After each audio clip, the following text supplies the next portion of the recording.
Hi everyone, welcome back to the show. Today we're talking about the role of the Chief Data Officer, a little bit more specifically the first 100 days of a Chief Data Officer. I have with me Cara, Dailey, who is the current Chief Data Officer at the Silicon Valley Bank over in the US. Also an ex-Senior Director in Data at Nike, previous roles in financial services at Bank of the West and G Capital.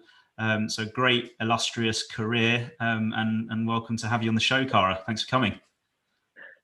Thanks for having me, Jason. I'm excited to be here. Like I said, this is my very first real podcast. It could be my last, depending on how it goes. Well, when you say it's your first real podcast, have you done sort of fake ones at home or? No, I did one as part of a panel. So this is the first one where it's on your just own. But Cool. I did a panel one for the CIO Talk Network, which you could probably find in the archives. Well, I'll try to go. Don't Google me. Okay. A world of trouble if we do that. Yes. Cool. So let me try and go easy. We'll start with an easy question of what your role at Silicon Valley Bank is, because obviously the Chief Data Officer role actually is quite different in different organizations, slightly different focus and background and where it sits and that sort of stuff. So do you want to give some context of your role at the bank? Sure. So I am the Chief Data Officer for Silicon Valley Bank firm-wide. When I joined SVB, I joined as part of our business transformation effort, and our focus was to build out a broad enterprise architecture to underpin all the transformation that was happening around how we onboard and serve our clients. So that's great, right? That was a great remit to have when I was coming in. Now we're starting to evolve to the broader enterprise data strategy, and I have a more traditional CDO role where we're covering off on things like policy and governance, architecture, data products, the like. So it's evolving, which is great. We're really getting more strength around things like governance and operations. But in the beginning, it was very much a build. But that's really my core area. I sit under the CFO. So I sit in the business side. I partner with obviously technology and security and privacy and those teams as well. Brilliant. And how is it sort of seen in the organization? I think that's your remit. Is it landed well? Are you accepted as a senior leader and people are on this journey with you? Or is that, I guess we're going to get into your sort of first 100 days there, but is that kind of bedded in? How does it sit within the organization?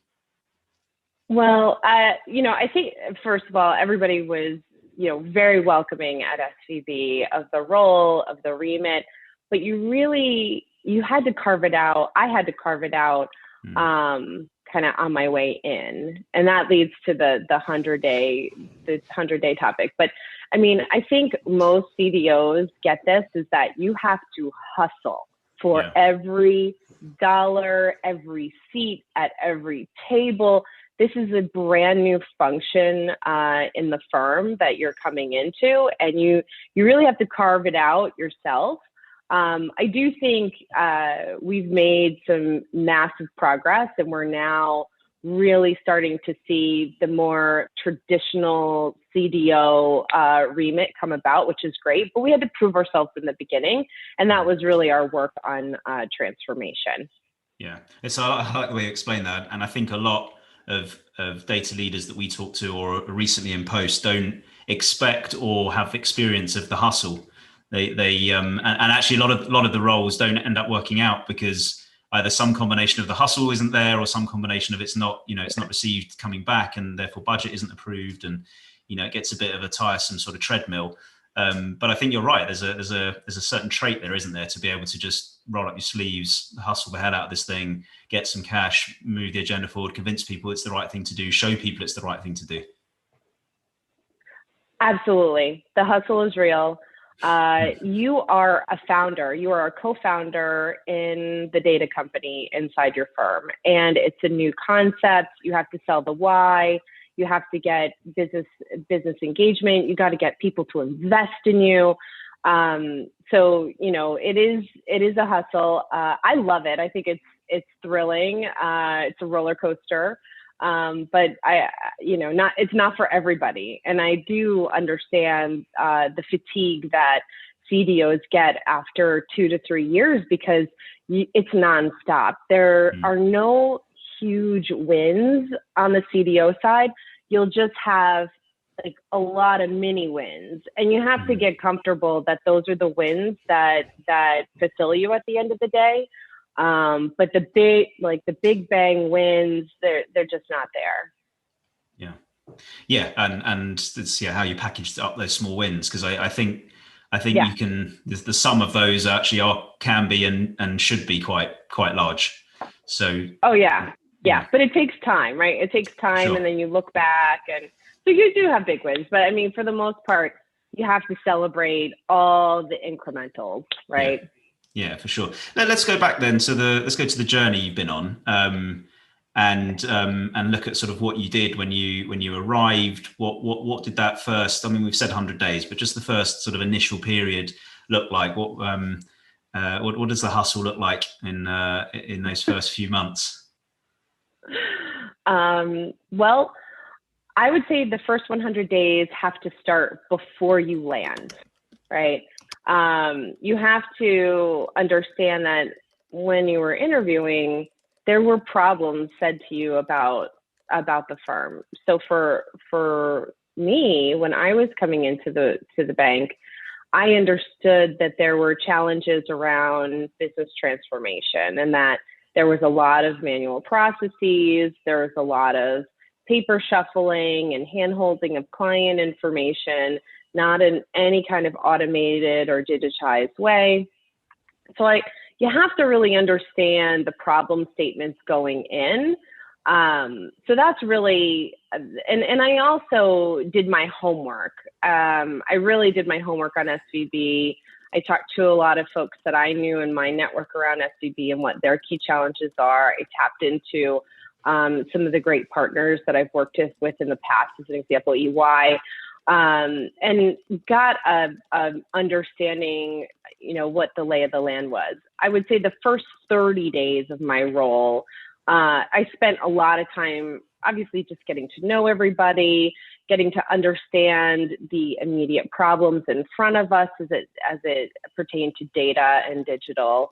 And then, honestly, on my third day, I remember this, on my third day, I was in the Santa Clara office, and I didn't live in Santa Clara. I was flying back and forth from Portland, because I still lived in Portland. And I remember the third day, we were in the Kellogg auditorium, and we were doing a deep dive on transformation. And I was just sitting back, and there was a woman in the audience. And, I could feel like I wanted to solve the problem, because I could see they were struggling, and it was around data and master data and how do we handle. And I'm like, just hold back, don't solve it all for them. And so it's hard in the beginning, because you want to tell them the answer to the story, because CDOs, I think we've seen this movie 400 times, right? And we just see it at different places, but it's the same movie. Yeah. But I remember her saying, she's like, go girl, tell us how we can solve this problem. So, I think it's important that you meet people and you get to know them, and it's good to have them come to some of the conclusions. But I think they've hired a CDO to come in and solve some of these problems. So speak up early days. That's my advice. I spoke up in that meeting, and from there it was just really fast out of the gate, right? We moved rather quickly. But that was kind of my first week, my first impressions. There's kind of like two schools of thought, I think, on that. Either get in, within a couple of weeks, solve some problems, earn some early badges, right? But on the other hand, you don't yet have the context of how it fits in and the real value and whether it's the priority to fix the thing that you're currently happen to be sat in a meeting about. So two schools of thought of going really, really, really fast and solving some problems versus just learning quickly and learning a lot and then prioritizing. But I think there's a lot of value in, as you say there, in building credibility and whether that's solving a problem or adding value to a conversation, building credibility and showing that this senior data person has actually got something to say and some value to add to whatever it is that's happening. Yeah. Nice. So I think, definitely the winning the hearts and minds early days is super important, right? So making sure that you understand the context of the firm, the products and services that the firm sell to their clients. But I also think, like you said, Jason, having those quick wins early days will make people believers. And that's really what you need is, if there's a couple takeaways already, is one, the hustle is real and you've got to hustle for every dollar. But two is you have to make believers out of everybody, because everyone coming in are like, oh, we tried this. Oh, we've done that. You're the seventh version I've seen. Right. Yeah. And so you have to, kind of switch the narrative. You're new, you're coming in. It's my first 30 days. I want to make people believers. So those are some kind of important skills to bring with you as you're starting to build that coalition. And so, and then there's always the team aspect, right? And that is a whole nother part to your first 100 days is the team. Let's come back to the team, because as you say, you've talked about spreading wings, opening wide, meeting people, learning lots. But there's obviously sometimes you come into a position where you've also got a function and it's in flight and it's rolling and they're doing stuff. Sometimes you're coming in, it's fresh, you're the first person in, you got to sort of build it from scratch. So let's come back to you. I wouldn't mind touching on that point about believers, because I think that's something you said very early on about you're essentially a founder, an entrepreneur within the business, and you're a startup. And part of what a startup does is create audience and community and people that believe and are vying and are championing and celebrating and cheerleading this thing to work. And that's the whole thing about creating believers, right? And then they become influencers. They do this the selling for you. Yeah. This is very true. And I think this is within the first 30 days, you got to find your influencers. Yeah. You got to find the folks that are going to spread your message, because it's not just about you as a CDO being able to spread the message. It's about everyone around you singing the same song. And so I would say, this happened when I was at Nike. Nike focuses a lot on the people aspect. And I did take the time early days at Nike to meet with all the different team members that had some kind of data responsibility, but that were in this leadership function. I think it was really important to create those connections, because it's data and data management and data governance.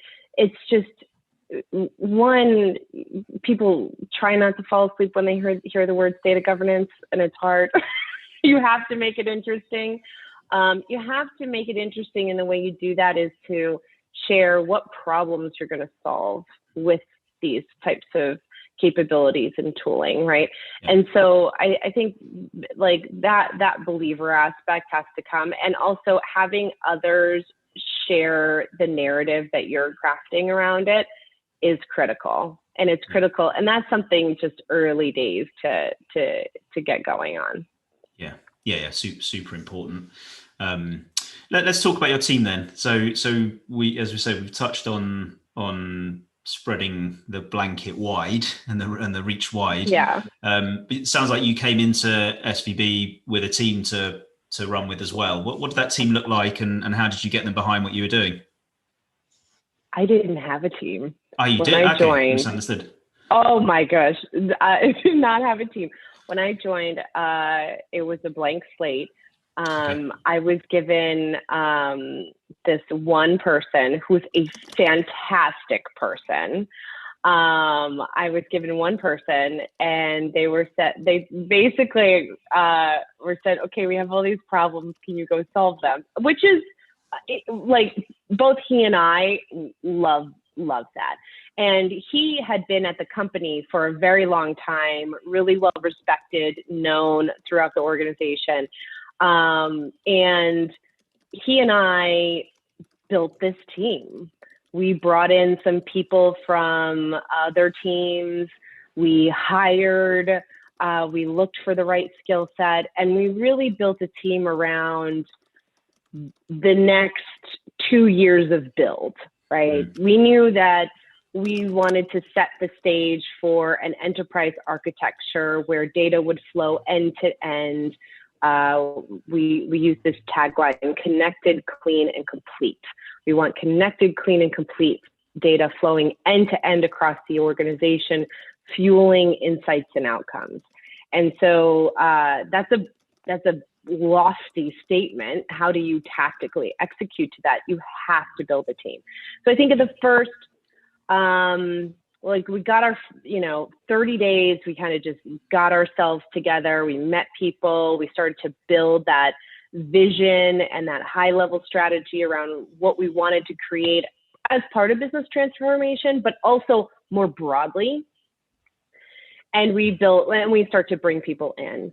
And I would say, hiring good talent is something that everyone, regardless if you're a CDO, if you're any leader in an organization, you have to spend at least 30, if you're building a team, if you're building a company, you spend 30 minutes a day focused on hiring.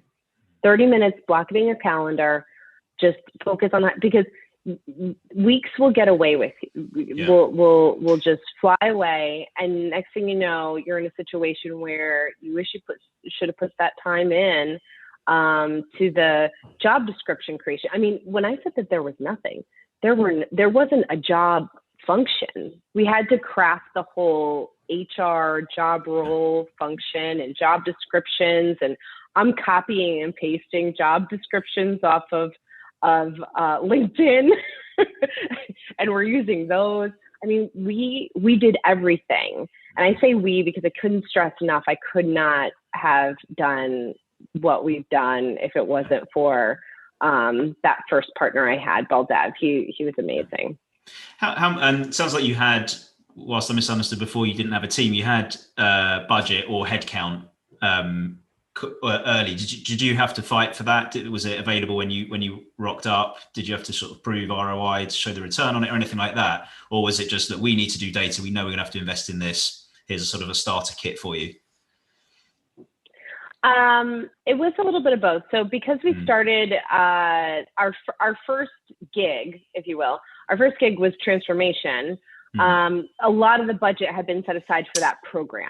And they knew out of the gate that there was going to be a huge data component to that. And data is notoriously expensive, right? Yeah. Because you're paying deferred maintenance, right? You're paying for your sins of your past, pulling everything out, unpacking all of the manual, tactical, short-term decisions you made years ago, and then you're trying to unwind that and build a more scalable architecture. So yeah, we had some budget there, but then we got another gig. So, this would probably be in the first 60 days, as it's now starting to evolve. Is as we started to get our feet under ourselves and we were building the client master, which is part of that architecture for the onboarding experience and the new client digital experience. We also had heard that there was challenges on the data side with our credit reporting.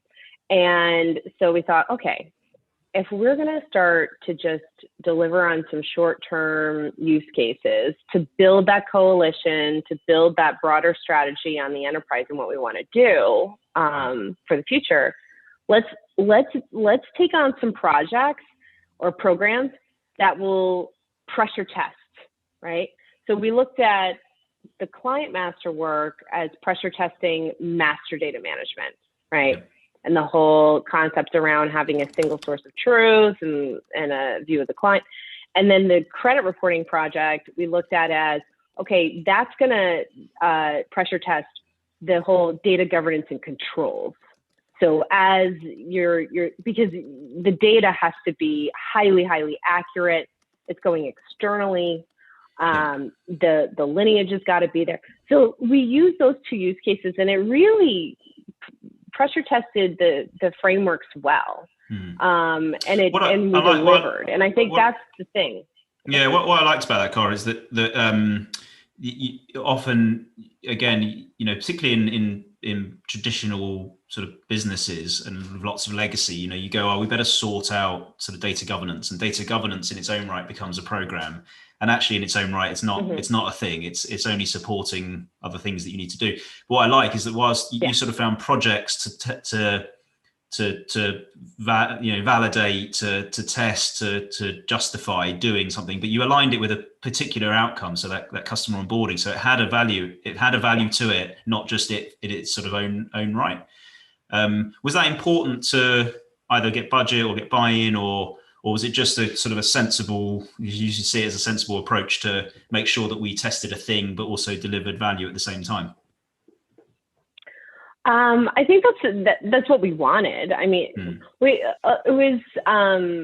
was the remit coming in was definitely to deliver on client onboarding and loan transformation.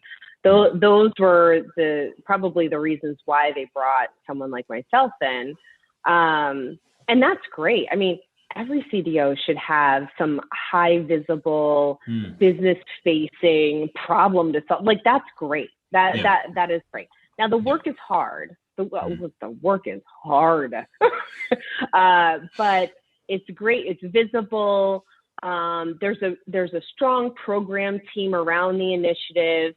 Also, you've got resources that are looking at value realization. I think that's really important for CDOs to think through when you're just landing is, like you said, Jason, data governance is not a program, right? That it's a process, it's a framework, it's a function on its own.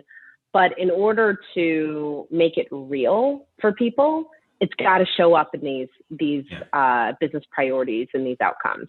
So that has been pretty good for us. But I mean, there's been challenges along the way. I don't want it to sound like it was just this easy breezy ride. Glossy story, It was fine. Sort of customer data in a blank bank. It's fine. I call that the killer use case. You've got to have the killer use case that's top of the agenda, that people know, people understand. It's got a big prize at the end of it. It's attached to something that people want. It sets the expectation high and it puts the bar high. But what's the point if you don't have that?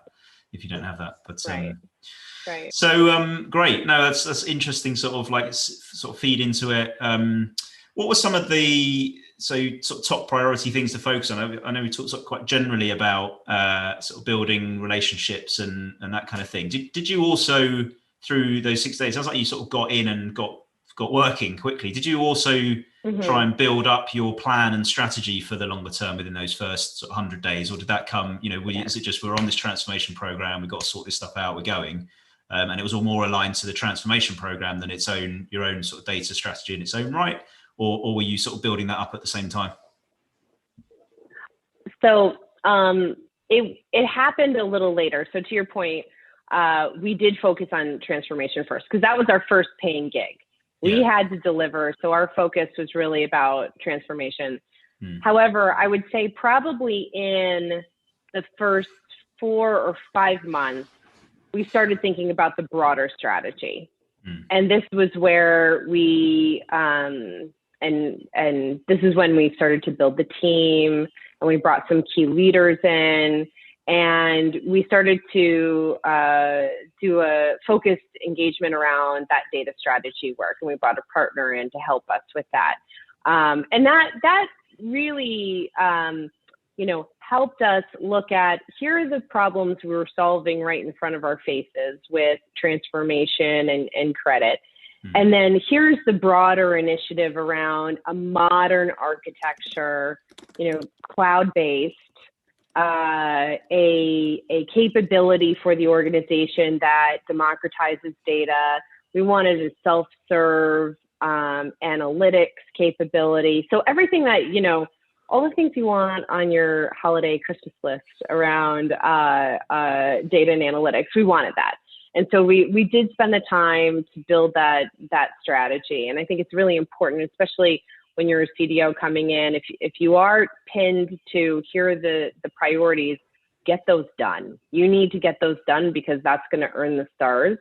But also on your off hours, you should always be thinking about and building towards that broader data strategy. Yeah.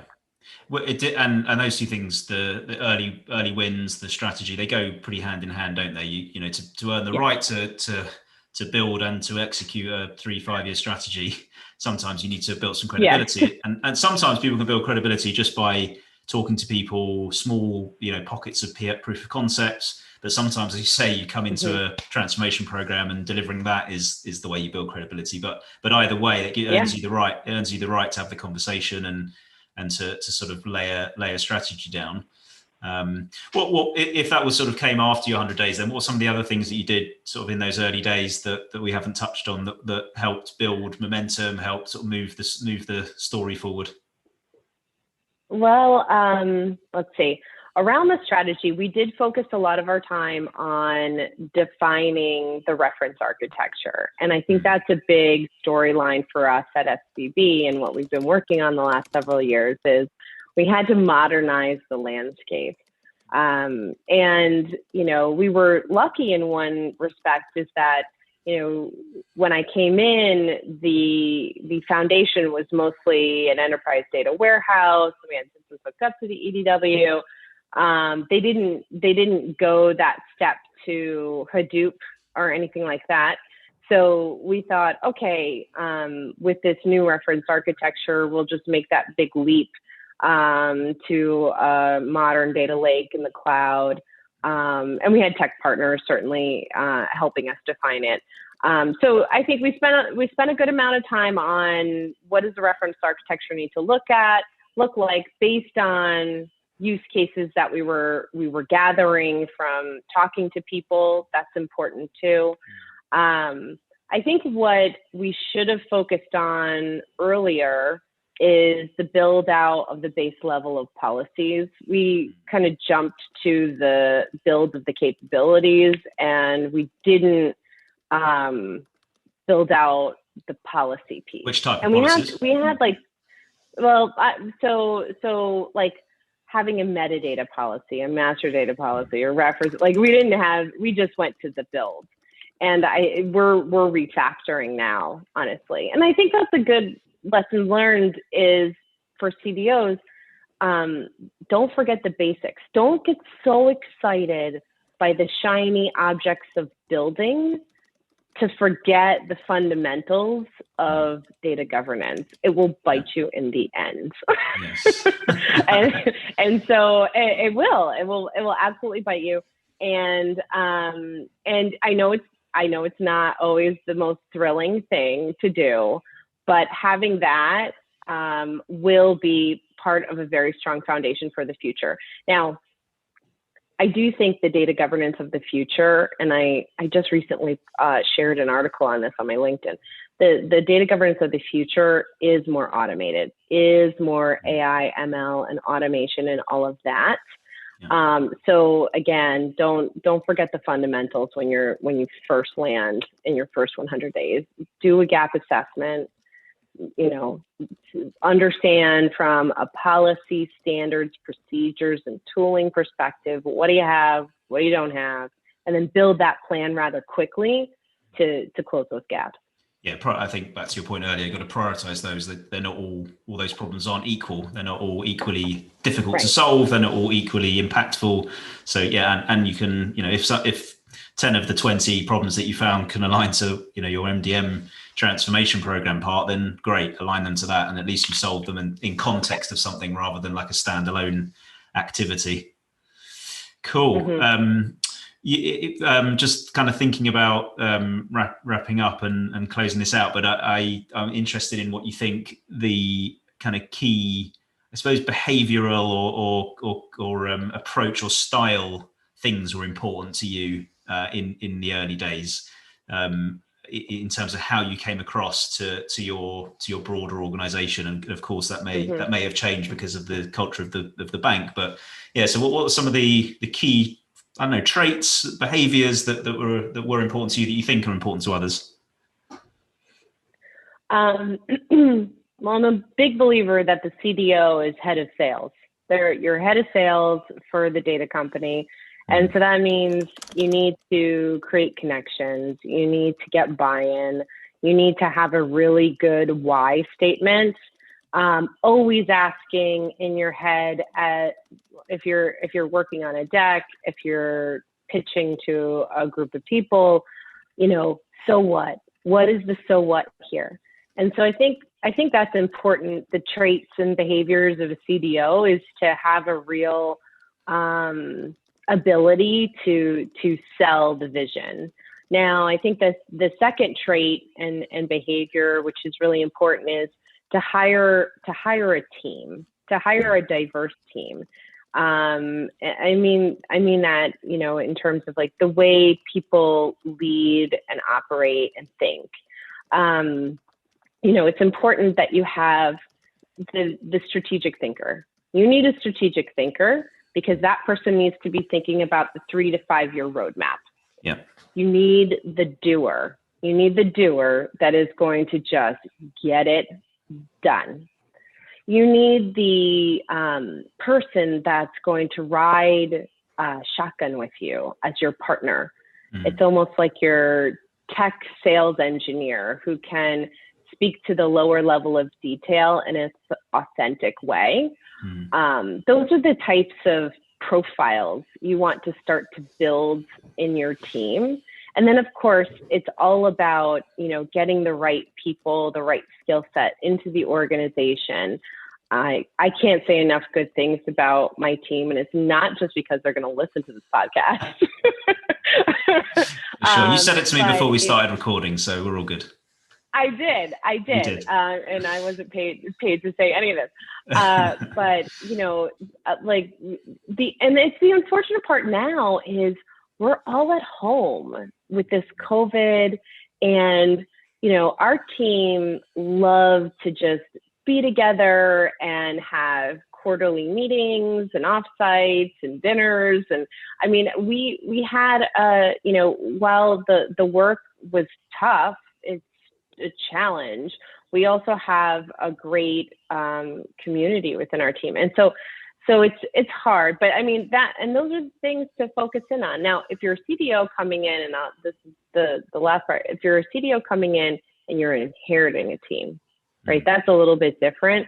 I think that also what you need to do in the first 100 days is really make the tough calls, right? To really understand you were brought in for a specific reason.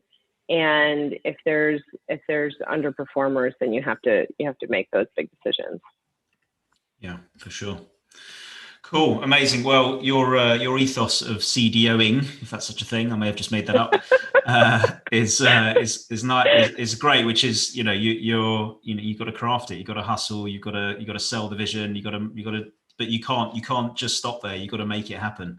You got to get behind what you said. You can't. Yeah, it's not just a glossy brochure. It's a sort of bunch of case studies behind you that prove that it works, right? Yes, it's digging ditches. it's not glamorous work. Roll those sleeves up. Brilliant. Well, yes. Cara, really appreciate you coming on the show, talking to us about your views on this stuff. Really, really insightful, impactful stuff as well. I think you've given me some great new phrases to use as well. So I may be shamelessly stealing some of these. But yeah, appreciate everything, and thanks for coming on the show. Thank you, Jason, for having me. No worries, and thanks everyone for listening. We'll catch you again sometime soon.